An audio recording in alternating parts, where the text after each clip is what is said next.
Okay, so it's been a while since I've done a book video, but I figured I'd jump back into it again, talking about all of the books I've ever given 5 stars. So, hi, welcome back to my channel, or welcome if you've never been here before. So, like I said, we're going to be talking about all the books I've ever given 5 stars. I'll kind of go rapid fire because there's actually quite a lot of books, not even from this stack. There's more that are not on this stack that I've given 5 stars, and this is just 5 stars ever since I started reading. So, we're gonna just go ahead and dive right into that. I'm actually a classics girly. I love reading classics. I feel like I get them pretty fast. I think that they're just so much fun. First one being Lord of the Flies by William Golding. This is actually a book that I never read before. I know it was a lot of required readings for at least some kids in the USA. It wasn't for me, but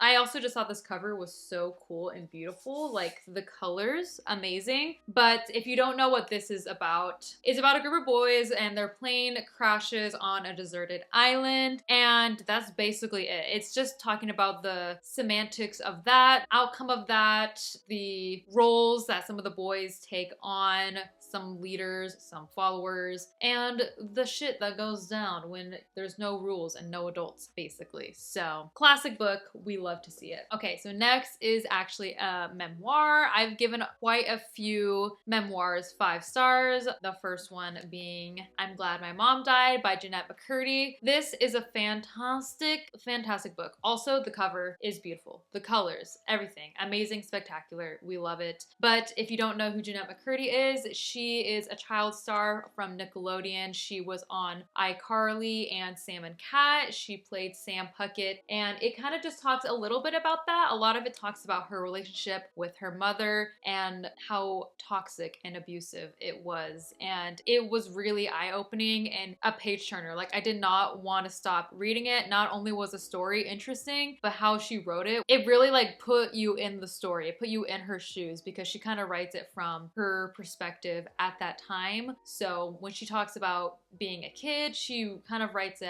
like her kid brain. You know what I mean? Like she kind of writes it like she was a kid. 5 stars, it's amazing. If you haven't read it yet, you need to. Okay, next is another classic and one of my all-time favorite authors, East of Eden by John Steinbeck. This is one of the first books I read when I got back into reading, just because I saw a video from iCarly and she read it and loved it. So I don't even know like how to describe this book. It's described as a retelling of the book of Genesis. So basically of Cain and Abel, Adam and Eve, whatever. There's a lot of retelling biblical themes that go into it, but even aside from that, like shit goes down in this book. It is a thickie, but so much shit happens that it's like, how did someone like even come up with this? How is this even happening at this point in time? It's literally crazy cuckoo, but it's amazing. And the writing, impeccable. Every Steinbeck that I've read has been impeccable. So, highly recommend. It is a lengthy book, but I'm telling you, it's actually very interesting. Okay, next we have another thickie, but the premise of it seemed so interesting, and then I read it and it perfectly lived up to my expectations, if not anything exceeded them, and that is A Tale for the Time Being by Ruth Ozeki. This book, I'll just preface it right now, is very sad. It's very, very sad. So, it's about this girl named Now, and she is depressed. Just straight up, she's depressed. She gets bullied. She doesn't have friends. She is just very depressed and basically wants to end her life. But before she does that, she wants to write the life story of her badass grandmother, just kind of retell like her story. Now, I will say this isn't really about that. It's more just about Now being depressed and her journal. So it's told through her journal entries, and then there's also a second perspective from the future, quote unquote future, of someone who finds this journal, who finds Now's journal and is trying to determine basically if Now is alive or not. So take with that as you will. It was very sad. Like, I cried so much reading this book, but I've never felt more connected to a character in my entire life. I've never felt so much for a character than I did for Now. I just truly felt so sorry for her. I felt so bad. It's very depressing. So just take that with a grain of salt and just really think about that before you decide to pick it up, because I was truly not prepared for how sad this book was gonna make me. Next, we have The Song of Achilles by Madeline Miller. This is kind of like a book talk TikTok book or whatever, but this is also one of the first books that I read when I got back into reading, and I loved it. So this is a Greek retelling of Patroclus and Achilles, and kind of like the Trojan War. It's more about Achilles and Patroclus's relationship, so take with that as you will. It is LGBTQ,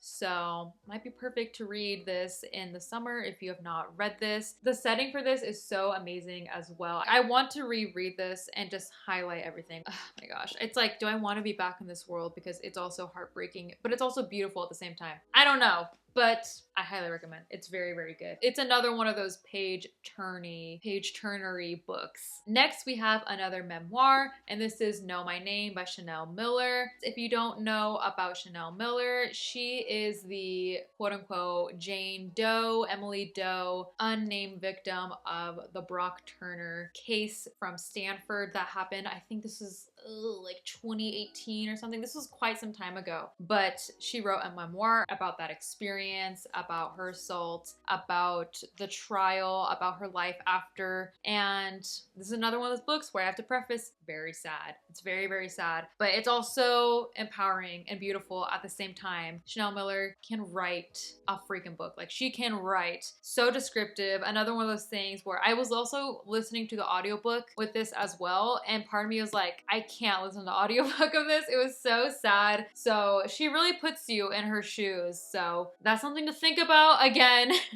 might notice a theme. A lot of these books are really sad, but you might want to think about that before you pick that up if you even want to try to live in these shoes, because it's very heartbreaking. Okay, next we have another classic. This was my very first book that I read kind of like in high school or whatever that I actually really liked, and it stayed as a 5-star book for me, as one of my all-time favorites since then, and that is To Kill a Mockingbird by Harper Lee. I've reread this book so many times, and every time I love it. Every time I cry. It is just so beautiful and amazing. Oh my gosh. This was one of the required readings that I actually enjoyed in school. So it's just kind of like a coming of age story of Scout. There's a neighbor named Boo Radley that she's kind of like, ooh, spooky. Like, there's a town mystery about Boo Radley. And it's also kind of about her dad, who is a lawyer, and he takes on a case defending a black man, which is unheard of at this time. Again, this is like the 60s, and it's just kind of dealing with the drama with that, but from a kid's perspective, because Scout is very young. This is a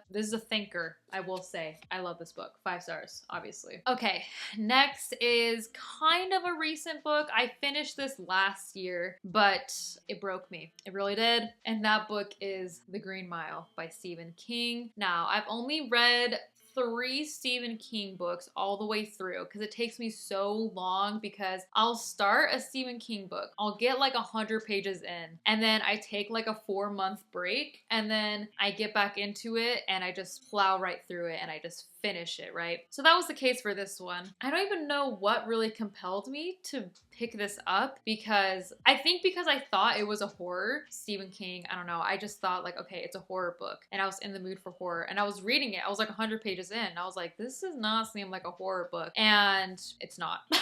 It's just not a horror book. It's kind of just like a drama, maybe a thriller, but like not really. This is about a man named Paul who basically works with people that are on death row, and they have like an execution date. So he's like a prison guard, right? But one day, this man named John Coffey comes in, he's on death row, and I don't want to give anything away because I really went into this blind. I had no idea what this was about, truly. But he is convicted of a crime, and he's basically Paul, you know, the prison guard. He's basically trying to figure out if this is true or not, if he actually did commit this crime or not, and shit goes down. I mean, Stephen King knows how to write characters. He knows how to make you fall in love with them. Like I said before with A Tale for the Time Being, I felt so connected to these characters. I felt like I knew them.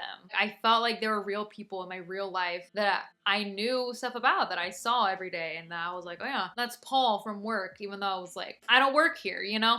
5 stars. It was like a serial novel when it came out, so it came out like in different parts. But yeah, this is a pretty thick book, not gonna lie, but it's so worth it. And the ending, everything, oh my god, perfect. I just told my husband the ending and how it connected to the beginning, and he was like, I have chills. I have full body chills. So highly recommend if you want to take a break from like horror Stephen King or just want to read any Stephen King, Green Mile. It's fantastic. Okay, next we have my all-time favorite book that I actually got a tattoo of right here. This bee might be a little spoiler, but that is Secret Life of Bees by Sue Monk Kidd. This is one, as you can see all the tabs, this is one that I have reread multiple times. I think I've reread this maybe like 4 times at this point. It's so, oh my gosh, like I can't even talk about it. It's so good. Every time I reread it, I'm like, I have chills. Every time I have chills. It's kind of like a found family, coming of age, told from a child's perspective. That's also like a theme with the books that I like, as you'll see as we go on. But if you don't know what this is about Lily, who basically has kind of like a perfect idea of her late mother who passed away. Lily is also living with her abusive father. She runs away from home one day and finds herself on this bee sanctuary with these 3 older beekeepers, and they kind of just, you know, found family. They just grow together and love each other, and it's just beautiful. Setting for this is also immaculate. The descriptions, it's heartbreaking, it's heartwarming, it's all of the above. Every emotion you can feel, you will feel it reading this book. Okay,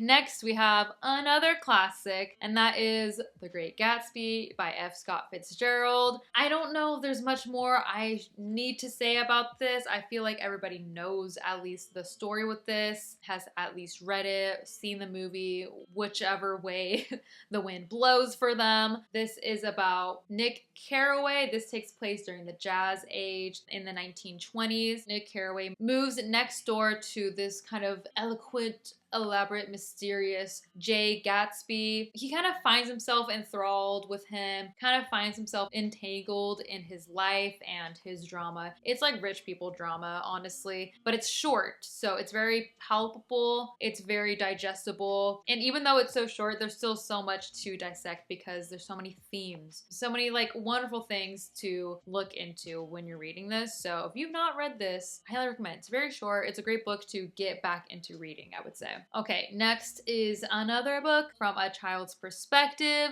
and that is Room by Emma Donoghue. My gosh, this is another one of those books that is also heartbreaking, but also heartwarming at the same time. This is about a little boy named Jack who all he knows is quote unquote room. So basically the whole story is that his mom, Jack is 5 years old, his mom was actually kidnapped when she was like a teenager or something, or in her early 20s, and has been kept in like this soundproof room shed thing, and she got pregnant with the capturer's kid, and that is how Jack came about. And so this kid has been growing up inside of this soundproof room for all of his life, and he's just talking about that, about like things that he knows, things that he doesn't know, things like that. So don't want to give anything away, but this was very sad. Brie Larson was in the movie adaptation of this. Didn't like it. Oops, I didn't like it. Yikes. Okay, another book, another classic, Charlie and the Chocolate Factory by Roald doll. I mean, do I need to say more about this? I mean, Willy Wonka and the Chocolate Factory is my favorite movie of all time. So I weirdly enough had never read the book, so I finally decided to read the book. Or maybe I did, but it was just so long ago. And first of all, the illustrations are just so cute. The story is pretty much exactly like the movie, but it's just so funny. It's so cute, it's so funny. It still was so heartwarming, just like the movie was. All those little funny things that Willy Wonka does in the movie, it's actually in the book, and it's hilarious, and I love it. Okay, another classic I would say is The House on Mango Street by Sandra Cisneros. This is translated from Spanish, I believe. It's told in vignettes and like little bits and pieces of this girl's life, of Esperanza. She grew up on Mango Street, on a house on Mango Street, and it's kind of like the same thing of To Kill a Mockingbird, I would kind of say, where you kind of are just getting her perspective. It's not specifically about her. I mean, it is about Esperanza, but I'd say it's also mainly about where she lives, the people that she's encounters, the other people that live on Mango Street. It's a very short book, I would say, if you want to get back into reading. It's only 110 pages and it's very short. Like I said, since it's told in vignettes, the chapters are like 1 to 2 pages long, but the writing for this is impeccable. Okay, next we have another classic. This is by one of my newer all-time favorite authors, and that is Giovanni's Room by James Baldwin. I just read this recently in February of this year, and now I just want to read all of James Baldwin's works, but I also don't want to because I don't want it to be over. You know what I mean? So I also read If Beale Street Could Talk, I think 2 years ago, and that was also a 5 out of 5 stars. But for Giovanni's Room, this is set in 1950s in Paris, and it's basically about a young man living in Paris, kind of grappling with his sexuality, and it just kind of explores from there. This is, again, also a pretty short book, very short. The chapters are really short as well for this, but it's another one of those things where it's like the writing's so good that you're like, how did someone come up with this? How did someone find the words for this feeling that I have felt before, but like I was never able to put into words? He does it. He finds a way. And it's amazing. Every James Baldwin that I've read so far has been a 5-star. I'm just hoping to read more and more, but I don't want to read all of his books because then I'm like, well, what am I gonna do with my life? All right, so the next 5-star book, when I was first getting back into reading during like COVID times, I asked Reddit to suggest me a book told from the child's perspective, found family, heartwarming, whatever. And I got suggested My Grandmother Asked Me to Tell You She's Sorry by Frederick Bachman. You might have been familiar with Frederick Bachman. He's kind of a very popular author. He wrote Beartown and A Man Called Uva, however you pronounce it. That got made into a movie, A Man Called Otto, with Tom Hanks. So he wrote the book for that. But no one ever talks about this book, and it's so good. Like, talk about page turning. Talk about characters. Like, this man knows how to write characters. Every single character, I was like, oh my god. I felt so connected to them. I know I keep using that term, but that's the only way I can think to describe them. This is about, I mean, the title can kind of like give you an idea of what this is about, but this is about Elsa, who's a 7-year-old girl, and she's kind of besties with her grandmother. She hangs out with her grandmother all the time. They talk, they vibe. They're very similar in personalities as well. Well, her grandmother gets sick. Before she passes away, she asks Elsa to basically do like a scavenger hunt, delivering all these letters of her grandmother saying sorry to like very specific people. So you learn about her grandmother's life. You learn a little bit about the people in Elsa's life too, because all the people are kind of connected to her in some way, shape, or form. I just love stories where everything connects. You think that there's a random detail that they threw in and you're like, why are you telling me this detail? It doesn't matter. But it actually does matter, and it connects later on. That's like this book times a million. It was a great read. I also cried reading this as well. I love the found family aspects of these books. Okay, so there's a couple books that I have given 5 stars, but I just don't have the physical copy of them. Another one of the classics that I was talking about that I've given 5 stars is The Handmaid's Handmaid's Tale by Margaret Atwood. I have been kind of on a Margaret Atwood kick. I also have been reading some poetry from her. That was also an amazing, spectacular experience. It's like a dystopian book about women's roles in society, and women are just used just to have babies. That's it. They don't like care about you anymore after that. So it's basically just talking about this world that we live in at this point in time. So obviously there's a lot of analogies, a lot of themes, a lot of things to make you think because of the plot that I just told you. So think about that as you will. Next is Hamnet by Maggie O'Farrell. If I could reread this book for the first time again, like I would truly give all my money away to reread this book for the first time. It was one of the most beautifully written books I've ever read in my entire life. So Hamnet is a retelling, not of the story of Hamlet by Shakespeare. It's about Shakespeare and his wife, their kid who was named Hamlet.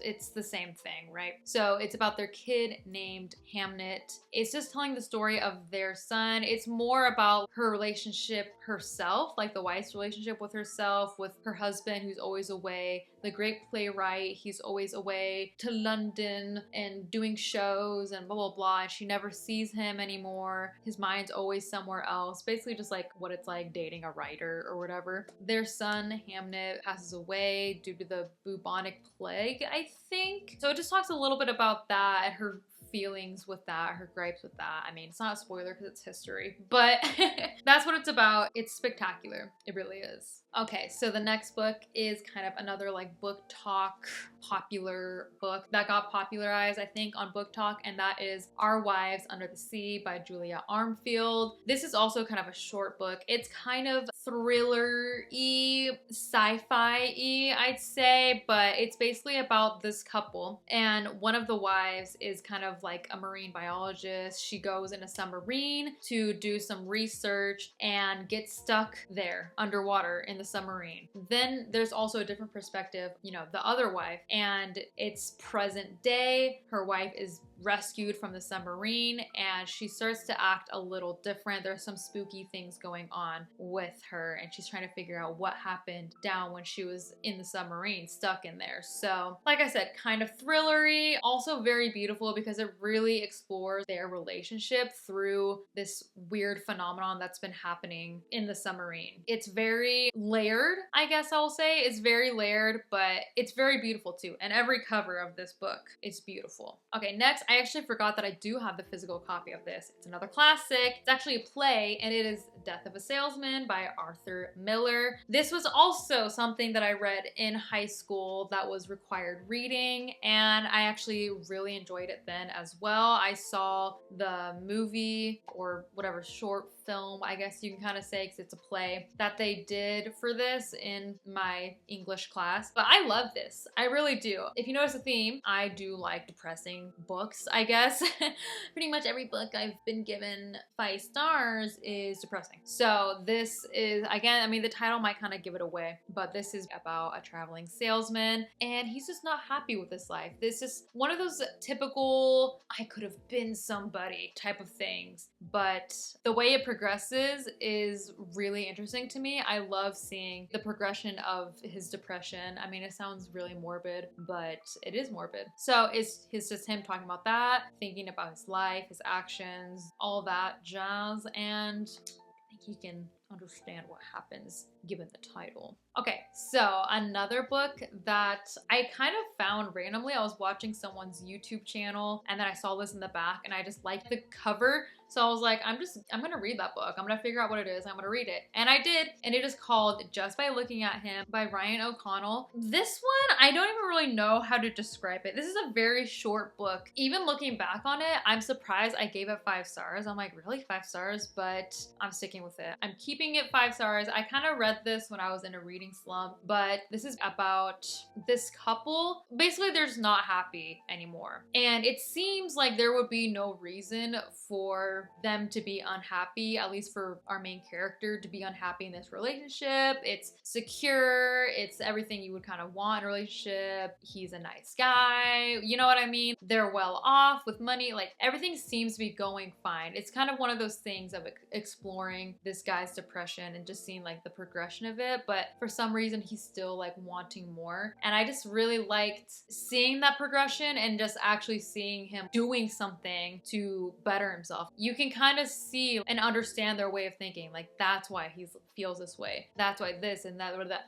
Whatever. 5 stars. I loved it. I instantly gave it 5 stars after I read it too, which I was like, didn't know I was gonna give that 5 stars, but I did. Okay, next is another memoir that I read last year, and that is Finding Me by Viola Davis. This was very sad. I'm not gonna lie. It was very sad. I think that Viola Davis is the best person ever. Everything that she's gone through in life, I was like, oh my gosh. In my head, I was kind of like, how much worse can it get? But there's a lot of her life that I feel like we would not know unless she wrote a book like this. And also just seeing all the hard work she's put in to like be an actress and make a name for herself, just because it's something that she loves to do, not even out of like money desperation. Like it's just something she genuinely loves to do. And now seeing how successful she is, I'm like, ugh.